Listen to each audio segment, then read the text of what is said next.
మీ business ఏదైనా మీ ఊర్లో promotion చేయాలంటే అది సుమన్ టీవీతోనే సాధ్యం. ఇప్పుడే సంప్రదించండి. కమ్యూనిస్ట్ వాళ్ళు పప్పులో పోపేసినట్టు రుచి రావాలంటే పోపు వాళ్ళే వేస్తారు.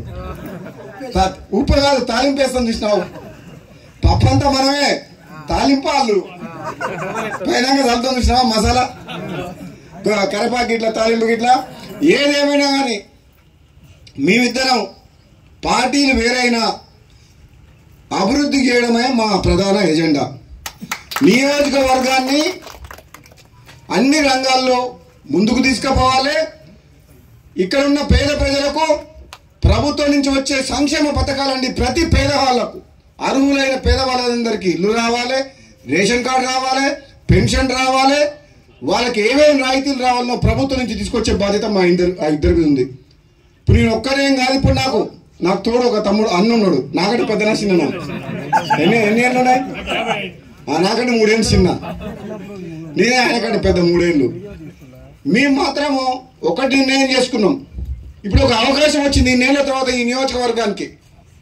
ఒక చదువుకున్న ఎమ్మెల్సీ గారు సిద్ధాంతాలు కట్టుబడి ఉండే కమ్యూనిస్ట్ నాయకుడు. మా ఇద్దరికి కొన్ని సిద్ధాంతాలు ఉన్నాయి. ఎవరో ఈ మధ్యన ఏదో మాట్లాడుతున్నారు. నేను ఏదైనా మాట్లాడితే మంత్రి పదవి రాలేదని మాట్లాడుతున్నారు. అరే మంత్రి కావాలంటే ఎల్బీనగర్ పోటీ చేసుకొని మంత్రి ఇస్తామని చెప్పిర్రు. నాకు వద్దని, నాకు మునుగోడు ప్రజలు కావాలని నేను ఇక్కడికి వచ్చిన. నన్ను ఎవరన్నా నీకేం కావాలి, మంత్రి పదవి కావాలన్నా, మునుగోడు ప్రజలు కావాలన్నా, మునుగోడు ప్రజలు అభివృద్ధి కావాలన్నా అంటే నేను మునుగోడు ప్రజలు కావాలి, అభివృద్ధి కావాలంట. అందులో అనుమానం లేదు. పదవిలో ఇంకా పాకులాడాల్సిన అవసరం నాకు లేదు. నాలాంటి మనిషికి అదృష్టం ఉంటే, నాలాంటి పదవి వస్తే, ఇంతకంటే పెద్ద పదవి వస్తే అది ప్రజలకే ఉపయోగపడుతుంది, ప్రజలకు లాభం అవుతుంది. కానీ నేను అందరిలాగా పదవులలోకి పోయి పైరవి చేసి దోసుకునేటోళ్ళు అయితే కాదు. ఎవరికి కావాలి పెద్ద పెద్ద పదవులు అడ్డం పెట్టుకొని రాజకీయాల్లోకి వచ్చి, రాజకీయాలు అడ్డం పెట్టుకొని పదవులలోకి వచ్చి 1000 కోట్లు దోసుకునేటానికి వారికి ప్రజలు కావాలి. రాజగోపాల్ రెడ్డికి ప్రజలు కావాలి, రాజగోపాల్ రెడ్డికి ప్రజల అభివృద్ధి కావాలి, సంక్షేమం కావాలి. నేను మళ్ళీ చెప్తాను, ఈరోజు నేను రావాలనుకుంటే మంత్రి అయ్యేవాడిని. కానీ నా స్వార్థం కోసం అని చెప్పేసి, నేను పదవి కోసం అని చెప్పి నేను పోలే.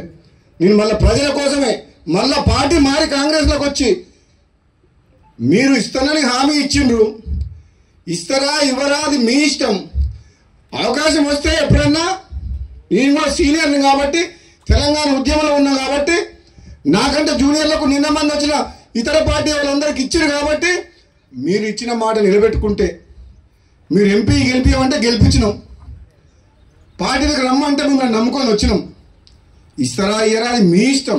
కానీ నేను మాత్రం పదవుల కోసం ఎవరింటికి పోయి కాలు మొక్కి మనసు చంపుకొని దిగజారడం మాత్రం జరగదు. నేను బతుకున్నాగా ఎమ్మడి నాకు కావాల్సింది ప్రజలు, వాళ్ళ బాగోగులు, ఈ నియోజకవర్గ అభివృద్ధి.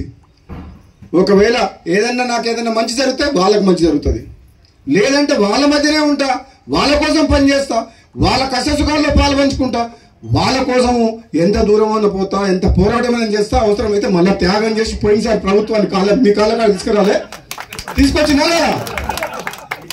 నేను రాజీనామా చేస్తే మొత్తం టీఆర్ఎస్ ప్రభుత్వం 100 మంది ఎమ్మెల్యే మునుగోడు ప్రజల కాళ్ళ కాడికి రాలేదా? అవసరమైతే అంత దూరం కూడా పోతా. నేనైతే భయపడా.